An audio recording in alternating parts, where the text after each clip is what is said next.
بسم اللہ الرحمن الرحیم۔ لاکھوں کروڑوں دفعہ درود نبی رحمت صلی اللہ علیہ وآلہ وسلم کی ذات پر اور آپ کی آل پر۔ اللہ پاک ہم سب کو نبی رحمت کی سچی محبت عطا فرمائے اور ہمارا خاتمہ بالایمان فرمائے۔ معزز ناظرین، نبی رحمت صلی اللہ علیہ وآلہ وسلم کی حیات مبارکہ کو مورخین نے 3 ادوار میں تقسیم کیا ہے۔ پہلا دور پیدائش سے نبوت تک، دوسرا دور دعوی نبوت سے ہجرت تک، اور تیسرا دور ہجرت سے وصال تک۔ پہلا دور 12 ربیع الاول عام الفیل، یعنی اس سال جب ابرہہ نے خانہ کعبہ کو مسمار کرنے کے لیے ہاتھی بھجوائے، فجر کے وقت 30 اپریل 571 ہجری کو آپ کی ولادت ہوئی۔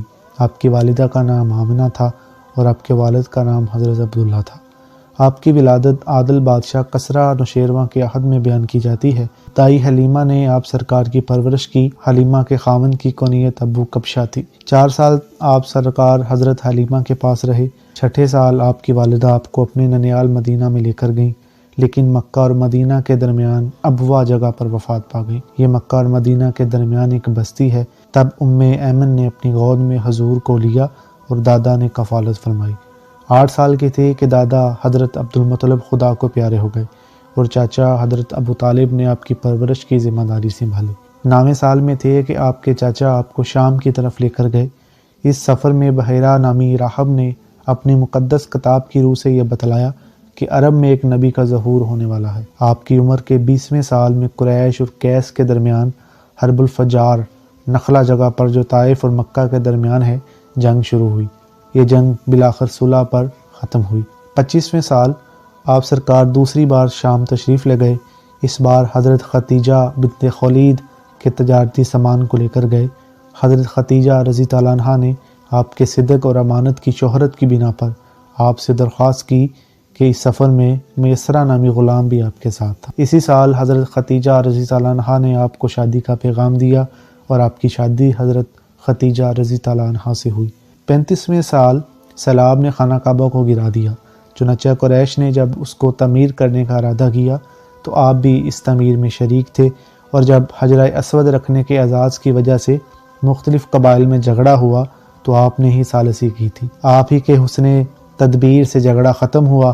دوسرا دور 40 سال کی عمر کو جب حضور پہنچے تو اللہ پاک نے آپ کو رسالت سے سرفراز فرمایا۔ اس سے پہلے آپ قوم سے صادق اور امین کا لقب پا چکے تھے۔ نبوت سے آپ سرکار عبادت الہی میں غار حرا میں مصروف رہتے۔ آپ صلی اللہ علیہ وآلہ وسلم کے دعویٰ کے ساتھ ہی بعض اشراف قریش اور غلاموں نے آپ کی دعوت پر لبیک کہنا شروع ہوا۔ پہلی وحی آپ پر نازل ہوئی، اقرا بسم ربک الذی خلق تھی۔ شروع میں تبلیغ مخفی تھی، پھر اعلانیہ شروع ہوئی اور مخالفت بھی تیز ہو گئی۔ 5ویں سال آپ نے بعض صحابہ کو حبشہ کی طرف ہجرت کرنے کا حکم دیا۔ اس پہلی ہجرت میں 10 مرد اور 5 عورتیں تھیں جو 3 ماہ کے بعد واپس آ گئے۔ اس اثنا میں حضرت حمزہ اور حضرت عمر بن خطاب رضی اللہ عنہ مسلمان ہو گئے۔ اس وقت مسلمانوں کی تعداد 40 سے اوپر مرد اور 11 عورتیں تھیں۔ 7ویں سال حضور شعیب ابی طالب میں مسحور رہے۔ یہ اس وجہ سے ہوا تھا کہ قریش نے محسوس کیا کہ یہ تو بڑھتے جا رہے ہیں، چنانچہ انہوں نے آپ سرکار کا بائیکاٹ کیا اور آپ کے خلاف ایسا معاہدہ لکھ کر خانہ کعبہ میں لٹکا دیا۔ ان ایام میں آپ سرکار کو کھانے پینے کی سخت دقت تھی۔ اس زمانہ میں حبشہ کی طرف دوسری ہجرت ہوئی۔ 10 سے اوپر مرد گئے تھے اور 18 عورتیں۔ قریش نے نجاشی کے پاس ان کے خلاف وفد بھیجا۔ 10ویں سال میں قریش کے کچھ آدمیوں نے آپ سرکار کے خلاف جو معاہدہ کیا تھا اس کو ختم کرنے کا اعلان کیا۔ اسی سال حضرت ختیجہ رضی اللہ عنہا کی وفات ہوئی، اور حضرت ختیجہ کی وفات کے 2 ماہ بعد آپ کے چچا حضرت ابو طالب وفات پا گئے۔ حضرت ابو طالب کی وفات کے بعد قریش کی عزادہی میں مزید شدت پیدا ہو گئی۔ اسی سال آپ نے طائف کا سفر فرمایا، وہاں کے سرداروں کو اسلام کی دعوت دی۔ 11ویں سال اسراء اور معراج سے آپ کو اللہ تعالیٰ نے سرفراز فرمایا۔ اسی سال آپ مختلف قبائل میں دعوت اسلام کے لیے تشریف لے گئے۔ اسی سال مدینہ سے 6 آدمیوں نے آ کر اسلام قبول کیا۔ 12ویں سال 12 آدمی مدینہ سے آپ سرکار کی خدمت میں حاضر ہوئے اور آپ کی بیعت سے مشرف ہوئے۔ شرائط بیعت یہ تھیں کہ شرک نہیں کریں گے، چوری نہیں کریں گے، زنا کے مرتکب نہ ہوں گے، اپنی اولاد کو قتل نہ کریں گے، کسی پر بہتان نہ باندھیں گے، نیک باتوں میں اطاعت کریں گے، حق کہیں گے، اس بارے میں کسی ملامت گر کی ملامت کی پرواہ نہ کریں گے۔ 13ویں سال میں مدینہ سے 70 مرد اور 2 عورتیں آئیں اور بیعت کی۔ حضور نے ان میں سے 12 نقیب مقرر فرمائے۔ ان کے واپس جانے پر مدینہ کے ہر گھر میں اسلام کا چرچا شروع ہو گیا۔ تیسرا دور، آپ کی حیات مبارکہ کے تیسرے دور کا آغاز ہجرت سے شروع ہوتا ہے۔ جب کہ مکہ والوں نے خدا کی رحمت کا ہاتھ جھٹک دیا تو اللہ تعالیٰ کے حکم کے ماتحت جب آپ کی عمر 53 سال کی تھی، آپ نے مدینہ کی طرف ہجرت فرمائی۔ اس سفر میں آپ کے ہم رکاب حضرت ابوبکر صدیق رضی اللہ عنہ تھے۔ آپ سے پہلے آپ کے بعض صحابہ آپ کی اجازت اور حکم سے مدینہ کی طرف ہجرت کر گئے تھے۔ دشمنوں نے آپ کے مکان کا محاصرہ کر رکھا تھا کہ رات کو آپ مکہ سے مدینہ کے لیے روانہ ہوئے۔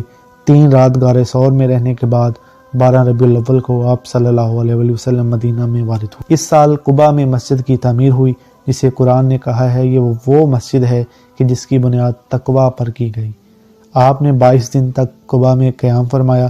سب سے پہلا جمعہ یہیں آپ نے یکسد مسلمانوں کے ساتھ ادا کیا۔ اس کے بعد یہ ماہ عرب مدینہ میں طلوع ہوا۔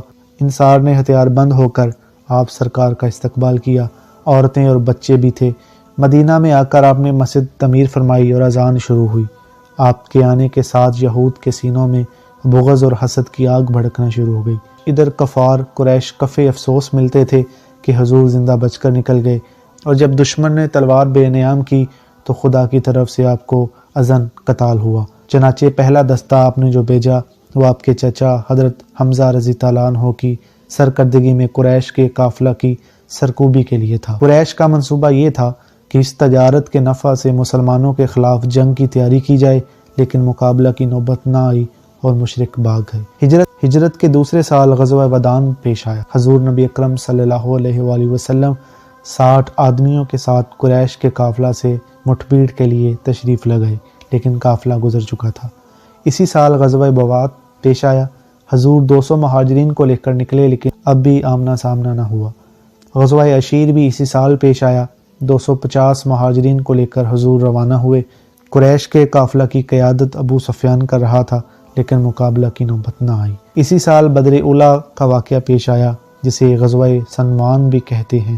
ایک مشرک نے مدینہ کی چراگاہ پر حملہ کیا تھا۔ حضور صلی اللہ علیہ وآلہ وسلم جب مقابلے کے لیے آئے تو دشمن فرار ہو چکا تھا۔ اسی سال پہلی غنیمت مسلمانوں کو ملی۔ قریش کے تجارتی قافلہ کو عبداللہ بن حجش نے اپنے ساتھیوں کے ساتھ روکا اور ان کا مال ضبط کیا جو جنگ کی تیاری میں انہوں نے صرف کرنا تھا۔ تحویل قبلہ بھی اسی سال ہوئی۔ اب بیت المقدس کی بجائے بیت اللہ کی طرف منہ کر کے نماز پڑھنا شروع ہوئی۔ رمضان کی فرضیت بھی اسی سال ہوئی۔ اسی سال فطرانہ واجب ہوا اور اسی سال زکوٰۃ کی فرضیت نازل ہوئی۔ اسی سال حق و باطل کے فیصلے کا دن یوم الفرقان آیا، یعنی مارکہ بدر پیش آیا۔ مسلمان 313 تھے اور کفار 1000۔ اللہ تعالیٰ نے مسلمانوں کی مدد فرمائی اور کفر کی ریڑھ کی ہڈی توڑ دی۔ ابو جہل واصل جہنم ہوا، عتبہ مرا، شیبہ مرا اور مکہ کے ہر گھر میں صف ماتم بچ گئی۔ اسی سال بنو سلیم کی سرکوبی کے لیے 15 دن تک حضور مدینے سے باہر رہے، لیکن لڑائی کا موقع نہ آیا۔ غزوہ کنیکا، اسی سال مدینے کے یہود کی عہد شکنی کی وجہ سے ان کا محاصرہ کیا، کیونکہ یہ آزاد دہی میں اب اس حد سے بڑھ گئے تھے۔ ان کی درخواست پر ان کو مدینہ سے نکل جانے دیا۔ غزوہ سویق، اسی سال ابو سفیان کے قافلہ سے جو 200 مشرکین پر مشتمل تھا مقابلہ کے لیے آئے۔ حضور نکلے، لیکن ابو سفیان ستو پھینک کر بھاگ گیا، اسی لیے اس غزوہ کا نام ہی غزوہ سویق پڑ گیا۔ عید کی نماز بھی اسی سال مسنون ہوئی۔ حضرت فاطمہ کی شادی بھی اسی سال ہوئی اور حضرت عائشہ کا رخصتانہ بھی اسی سال عمل میں آیا۔ ہجرت کا تیسرا سال، اسور بن حارث محاربی نے 450 سواریوں کے ساتھ مدینہ پر حملہ کرنے کا ارادہ کیا۔ حضور صلی اللہ علیہ وآلہ وسلم کو علم ہوا تو آپ ان کی سرکوبی کے لیے تشریف لے گئے، لیکن بزدل دشمن پہاڑوں میں بھاگ گیا۔ یہیں اسی دسور سے وہ مشہور واقعہ پیش آیا تھا جب حضور محو استراحت تھے اور اس نے تلوار سونت کر کہا تھا کہ آپ کو مجھ سے کون بچا سکتا ہے، جس کے نتیجہ میں حضور کے سلوک کو دیکھ کر وہ مسلمان ہو گیا اور ساتھ ہی اس کی قوم بھی۔ غزوہ نجران، بنو سلیم نے مدینہ پر حملہ کا منصوبہ بنایا۔ جب حضور کو علم ہوا تو اس کے تدارک کے لیے تشریف لے گئے، لیکن دشمن بھاگ گیا اور حضور صلی اللہ علیہ وآلہ وسلم واپس تشریف لے آئے۔ غزوہ احد، بدر کا بدلہ چکانے کے لیے دشمن نے 3000 کے لشکر سے مدینہ پر چڑھائی کی۔ حضور نے 1000 جانثاروں سے مقابلہ کی ٹھانی۔ عبداللہ بن ابی 300 منافقین کو لے کر واپس ہو گیا۔ یہیں کئی صحابہ نے عشق وفا کی روشن مسالے قائم کی، اور چشمے فلک نے جانثاری کے وہ واقعات مشاہد کیے کہ کوئی انہیں بلا نہیں سکتا۔ اپنے خون سے صحابہ نے یہاں اسلام کی تاریخ لکھی، وہ کبھی محو نہیں ہو سکتی۔ حضور کے دانت مبارک یہیں شہید ہوئے، اسی کے دامن میں حضرت حمزہ رضی تعالیٰ عنہ نے جام شہادت نوش کیا، یہیں حضرت عمر بن جموع رضی تعالیٰ عنہ نے شجاعت کے گیت گائے، اور یہیں نضر بن انس رضی تعالیٰ عنہ نے جام شہادت نوش کیا۔ اسی لیے حضور صلی اللہ علیہ وآلہ وسلم جب احد کی طرف تشریف لے جاتے تو فرماتے احد پہاڑ ہم سے محبت کرتا ہے اور ہم اس سے محبت کرتے ہیں۔ عاشقان رسول نے عشق کی شہنائی پر رقص کیا تھا۔ حضرت عثمان رضی تعالیٰ عنہ کی شادی حضرت سیدہ ام کلثوم رضی تعالیٰ عنہ بنت رسول سے رقیہ کی وفات کے بعد اسی سال ہوئی، اسی لیے انہیں ذوالنورین، دو نوروں والا کا خطاب ملا۔ حضور صلی اللہ علیہ وآلہ وسلم کی دونوں صاحبزادیاں یکے دیگرے بعد ان کے عقد میں آئیں۔ اسی سال شراب حرام ہوئی، جس سے عرب کی معیشت میں زبردست انقلاب پیدا ہوا۔ اسی سال حضور صلی اللہ علیہ وآلہ وسلم نے حضرت عمر رضی تعالیٰ عنہ کی صاحبزادی حضرت حفصہ رضی تعالیٰ عنہ سے شادی کی، اور زینب بنت خزیمہ رضی تعالیٰ عنہ سے بھی۔ اسی سال حضرت سید فاطمہ رضی تعالیٰ عنہ کے بطن مبارک سے حضرت حسن رضی تعالیٰ عنہ پیدا ہوئے۔ ہجرت کا چوتھا سال، یہود کے قبیلہ بنو نذیر کی جلاوطنی اس سال کا اہم واقعہ ہے۔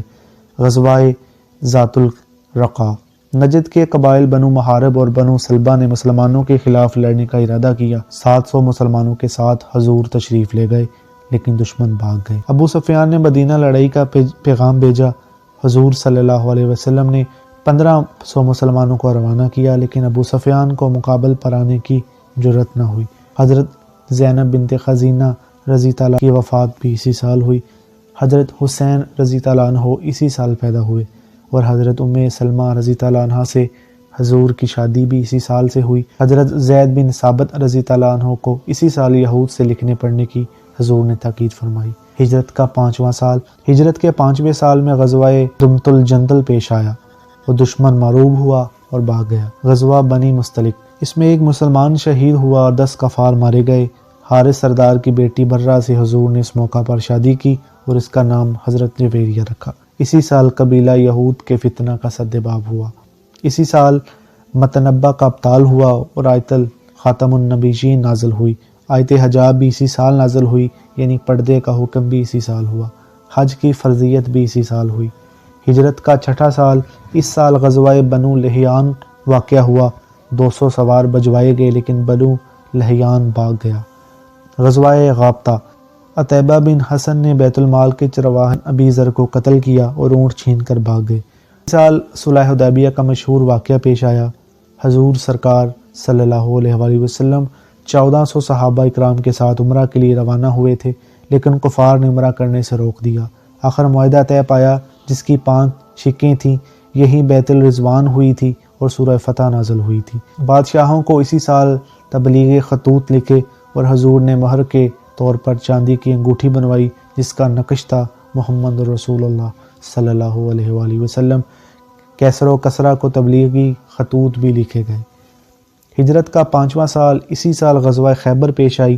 یہ یہود کا مرکز تھا، یہیں حضرت علی رضی تعالیٰ عنہ کو جھنڈا عطا فرمایا تھا، اور فرمایا تھا میں کل جھنڈا اس کو دوں گا جس سے اللہ اور رسول محبت کرتے ہوں گے۔ 7 دن خیبر کا محاصرہ جاری رہا۔ حبشہ سے مہاجرین 10 سال کے قیام کے بعد اسی سال واپس آئے۔ فدق مفتوح ہوا اور ان سے مصالحت ہوئی۔ اہل تیمہ سے مصالحت ہوئی۔ وادی القرا کا غزوہ اسی سال پیش آیا۔ عمرہ قضا اسی سال ہوا، اس میں وہ تمام صحابہ اس میں شریک ہوئے جو حدیبیہ میں موجود تھے، سوائے ان صحابہ کے جو خیبر میں شہید ہوئے۔ حضرت عثمان بن ابی طلحہ رضی تعالیٰ عنہ، حضرت خالد بن ولید اور حضرت عمر بن عاص رضی تعالیٰ عنہ اسی سال مسلمان ہوئے۔ حضرت صفیہ بنت حی الاخطب رضی اسی سال حضور کے عقد مبارک میں آئیں۔ اسی سال حضرت میمونہ بنت حارث رضی تعالیٰ عنہ سے آپ کی شادی ہوئی، اور آپ اسی سال حضور کی صاحبزادی حضرت زینب اپنے خاوند ابو العاص کے ہاں گئیں۔ اس سے پہلے حضرت زینب رضی تعالیٰ عنہ ہجرت کر کے مدینہ آ گئی تھیں، اور ابو العاص مکہ میں ہی رہ رہے تھے۔ اسی سال مکوکس نے حضور کی خدمت میں ماریا اور اس کی بہن سرین، ایک خچر دلدل، ایک گدھا یافور اور کچھ چادریں ہدیہ ارسال کیں۔ یہ تحائف حاطب بن ابی بلتع لائے تھے۔ حضور کا منبر جس کی 2 سیڑھیاں تھیں اسی سال بنایا گیا۔ اسی سال حضور نے حضرت عمر کی قیادت میں 30 آدمیوں کا دستہ حوازن کی طرف بھجوایا تھا۔ یہ دستہ رات کو چلتا، دن کو چھپ جاتا، لیکن حوازن کو پتہ چل گیا اور وہ بھاگ گئے۔ اسی سال حضور نے رمضان کے مہینہ میں مائفہ کی جانب سے ایک دستہ روانہ کیا۔ اس میں مرواس بن نہیک کو اسامہ بن زید نے قتل کیا۔ جب اس نے دیکھا کہ اسامہ غالب آ رہے ہیں تو اس نے کہا، میں گواہی دیتا ہوں کہ خدا کے سوا کوئی معبود نہیں، لیکن حضرت اسامہ نے اسے قتل کر دیا۔ حضور صلی اللہ علیہ وآلہ وسلم کو پتہ چلا تو اپنے ناراضگی کا اظہار فرمایا کہ تم نے اشہد ان لا الہ الا اللہ کہنے کے باوجود قتل کر دیا، خدا کو کیا جواب دو گے؟ یہ واقعہ طبرہ میں پیش آیا ہے۔ اس واقعے سے ظاہر ہے کہ اسلام میں کلمہ شہادت کا ظاہری طور پر پڑھے لینا انسان کو مسلمان قرار دینے کے برابر ہے۔ ہجرت کا 8واں سال شام میں اس سال یہ واقعہ پیش آیا جس میں حضرت زید بن حارث، حضرت جعفر اور حضرت عبداللہ بن رواحہ رضی اللہ عنہ شہید ہوئے تھے۔ حضرت جعفر نے جس طرح اسلامی جھنڈے کو تھام رکھا تھا اس کی تفصیل بہت ایمان فروز ہے۔ دایاں ہاتھ کٹا تو بائیں سے جھنڈا تھام لیا، بایاں کٹا تو کٹے ہاتھ سے سینے سے لگائے رکھا۔ ان تینوں کی شہادت کے بعد حضرت خالد بن ولید رضی اللہ عنہ نے لشکر کی قیادت کی اور بامراد واپس ہوئے۔ حضور نے حضرت خالد کو سیف اللہ کا خطاب بھی عطا فرمایا۔ مکہ ہوا، کفر کا زور ختم ہوا، بت خانہ کعبہ سے نکالے گئے، قریش کا علم سرنگوں ہوا اور اب وہ حضور سے رحم و کرم کے طالب ہوئے۔ حضور نے ان سب خون کے پیاسوں کو معاف فرمایا۔ ہندہ اسی سال مسلمان ہوئیں۔ ابو سفیان اظہار اسلام پہ مجبور ہوا۔ اس کی تفصیل تاریخی کتابوں میں دیکھی جا سکتی ہے۔ یہیں ایک کافر سردار کانپتا ہوا آیا تھا جسے آپ نے فرمایا تھا، گھبراتے کیوں ہو؟ میں تو صورت کا بیٹا ہوں جو سوکھا گوشت کھاتی تھی۔ اسی سال اکرمہ بن ابو جہل مسلمان ہوا۔ حضرت کعب بن زہیر مشہور شاعر مسلمان ہوا اور اپنا قصیدہ حضور کی خدمت میں پیش کیا۔ حضور 2 ماہ 10 دن مدینہ سے باہر رہے۔ ہجرت کا 9واں سال اب اس سال حضور نے مختلف اطراف میں وفود بھجوا کر شرک کے اڈوں کو ختم کیا اور بتوں کو عرب سے ہمیشہ ہمیشہ کے لیے رخصت کیا۔ ادا اور اس کی ہمشیرہ صفانہ اسی سال حضور کی خدمت میں حاضر ہوئے۔ جب حضور ان کے ساتھ گھر تشریف لے جا رہے تھے، ایک ضعیف عورت نے حضور کا ہاتھ تھام کر کافی دیر تک ٹھہرائے رکھا۔ اسی موقع پر ادا نے کہا تھا، خدا کی قسم یہ بادشاہ تو نہیں۔ غزوہ تبوک، اس غزوہ اسرا یعنی تنگی والا غزوہ بھی کہتے ہیں، سخت گرمیوں میں پیش آیا تھا۔ رومی شام میں لشکر کشی کر رہے تھے۔ اسی موقع پر حضرت عثمان رضی اللہ عنہ نے ایک دستہ کو تیار کیا اور اس موقع پر حضرت ابو بکر صدیق رضی اللہ عنہ اپنا سب مال حضور کی خدمت میں لے کر حاضر ہوئے۔ حضرت عمر نصف اور اسی موقع پر کعب اور آپ کے ساتھیوں کا بائیکاٹ ہوا تھا کیونکہ وہ اس غزوہ میں شامل نہ ہوئے تھے۔ حضور نے اسی موقع پر حضرت علی کو اپنا قائم مقام مدینہ میں مقرر فرمایا اور فرمایا، اے علی، تو مجھ سے ایسے ہے جیسے ہارون موسیٰ سے، سوائے اس کے کہ تو نبی نہیں ہے۔ عبداللہ بن ابی بن سلول رئیس المنافقین اسی سال مرا۔ حضور کی صاحبزادی حضرت ام کلثوم رضی اللہ عنہا یعنی حضرت عثمان کی زوجہ محترمہ اسی سال فوت ہوئیں۔ اسی سال حضرت ابو بکر صدیق کی قیادت میں حضور نے حجاج کو روانہ فرمایا اور فرمایا، آج کے بعد نہ کوئی مشرک طواف کرے گا نہ کوئی عریاں طواف کرے گا۔ اسی سال سورہ توبہ نازل ہوئی۔ ہجرت کے 10ویں سال حضرت علی کو 300 سواروں کی قیادت عطا فرما کر بنو بزحج کی طرف روانہ کیا۔ اپنے ہاتھ سے ان کے جھنڈے کو گرا دی اور ان کے سر پر پگڑی باندھی اور نصیحت فرمائی کہ دوسرے آدمی کی بات سنے بغیر فیصلہ نہ کرنا۔ اہل یمن کی طرف شریعت کی تعلیم کے لیے وفد بھیجا۔ حضرت معاذ بن جبل اور حضرت ابو موسیٰ اشعری رضی اللہ عنہ کو روانہ کیا اور فرمایا، آسانی پیدا کرنا، تنگی پیدا نہ کرنا، خوشخبری دینا، نفرت نہ دلانا۔